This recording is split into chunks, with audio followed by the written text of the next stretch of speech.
राधे राधे। जय श्री कृष्णा। श्री कुंज बिहारी हरिदास। बोल हरिदास बाबा की जय। बाके बिहारी लाल की जय। श्री राधिका रानी की जय। वृंदावन धाम में की जय। बरसाना धाम में की जय। राधे राधे भक्तों। उत्पन्ना एकादशी व्रत कथा।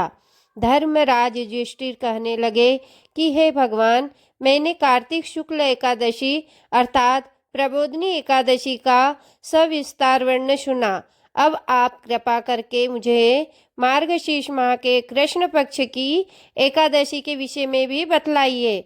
इस एकादशी का क्या नाम है तथा इसके व्रत का क्या विधान है, इसकी विधि क्या है, इसका व्रत करने से किस फल की प्राप्ति होती है। कृपया यह सब विधान पूर्वक कहिए। राधे राधे भक्तों, आप लाइक बिल्कुल भी नहीं करते हैं तो कथा अच्छी लगती है तो एक लाइक अवश्य कर दीजिए। भगवान श्री कृष्ण बोले, मार्गशीर्ष मास के कृष्ण पक्ष में आने वाली इस एकादशी को उत्पन्ना एकादशी कहा जाता है। यह व्रत शंखद्वार तीर्थ में स्नान करके भगवान के दर्शन करने से जो फल प्राप्त होता है उसके बराबर पुण्य मिलता है। व्रत करने वाले भक्त को चोर, पाखंडी, पर स्त्रीगामी, निंदक, मिथ्याभाषी तथा किसी भी प्रकार के पापी से बात नहीं करनी चाहिए। इसका महत्व मैं तुमसे कहता हूँ, ध्यान पूर्वक सुनो। उत्पन्ना एकादशी व्रत कथा। युधिष्ठिर कहने लगे कि हे भगवान, आपने हजारों यज्ञ और लाख गौदान को भी एकादशी व्रत के बराबर नहीं बताया, सो यह तिथि सब तिथियों से उत्तम कैसे हुई, बताइए। भगवान कहने लगे, हे युधिष्ठिर, सतयुग में मूर नामक दैत्य उत्पन्न हुआ। वह बड़ा बलवान और भयानक था। उस प्रचंड दैत्य ने इंद्र, आदित्य, वसु, वायु, अग्नि आदि सभी देवताओं को पराजित करके भगा दिया। तब इंद्र सहित सभी देवताओं ने भयभीत होकर भगवान शिव से सारा वृतांत कहा और बोले, हे कैलाशपति, मूर दैत्य से भयभीत होकर सब दैत्य मृत्यु लोक में मारे मारे फिर रहे हैं।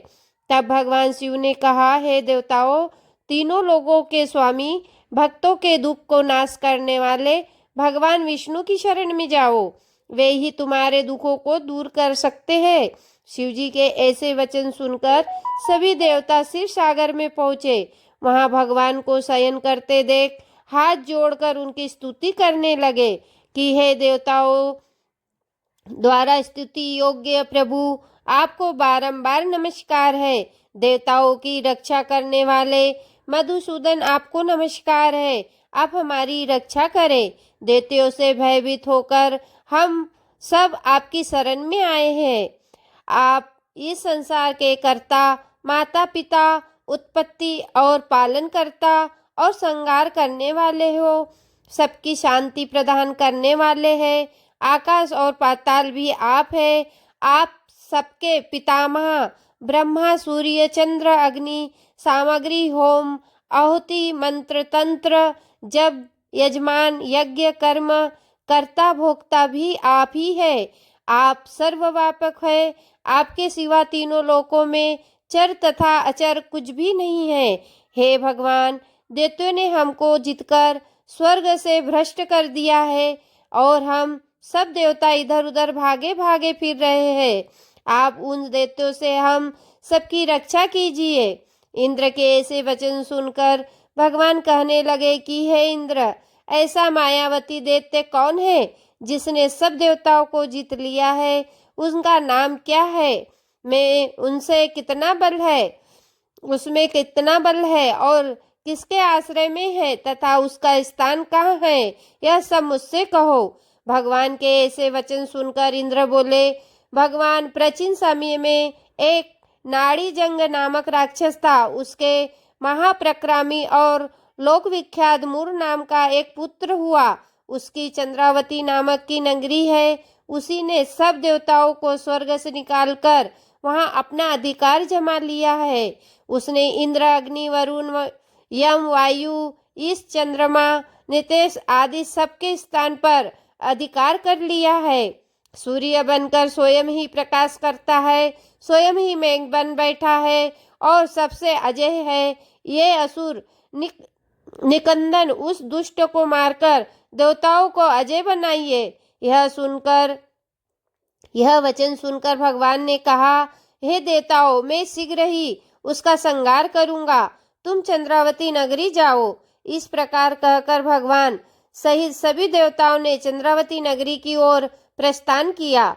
उस समय जब दैत्य मूर सेना सहित युद्ध भूमि में गरज रहा था, उसकी भयानक गर्जना सुनकर सभी देवताओं भय के मारे चारों दिशाओं में भागने लगे। जब स्वयं भगवान रणभूमि में आए तो उन दैत्यों पर भी अस्त्र शस्त्र आयुध लेकर दौड़े। भगवान ने उन्हें सर्प के समान अपने बाणों से बीट डाला। बहुत से दैत्य मारे गए, केवल मूर बचा रहा। वह अविचल भाव से भगवान के साथ युद्ध करता रहा। भगवान जो भी कृष्ण बाण चलाते, वह उसके लिए पुष्प सिद्ध हो जाता। उसका शरीर छिन्न भिन्न हो गया, किंतु वह लगातार युद्ध करता रहा। दोनों के बीच मल्लयुद्ध भी हुआ।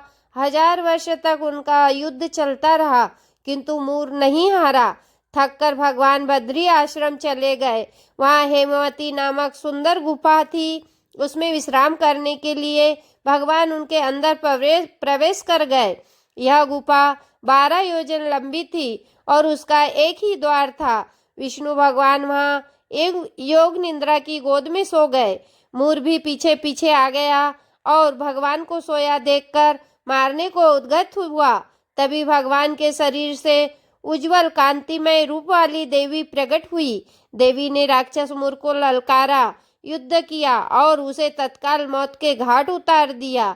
श्री हरि जब योग निद्रा की गोद से उठे तो सब बातों को जानकर उस देवी से कहा कि आपका जन्म एकादशी के दिन हुआ है, अंततः आप उत्पन्ना एकादशी के नाम से पूजित होगी। आपके भक्त वही होंगे जो मेरे भक्त हैं। जय श्री हरि, जय श्री नारायण, जय बाके बिहारी लाल की जय, राधा रानी सरकार की जय। राधे राधे। जय श्री कृष्ण, श्री कुंज बिहारी हरिदास।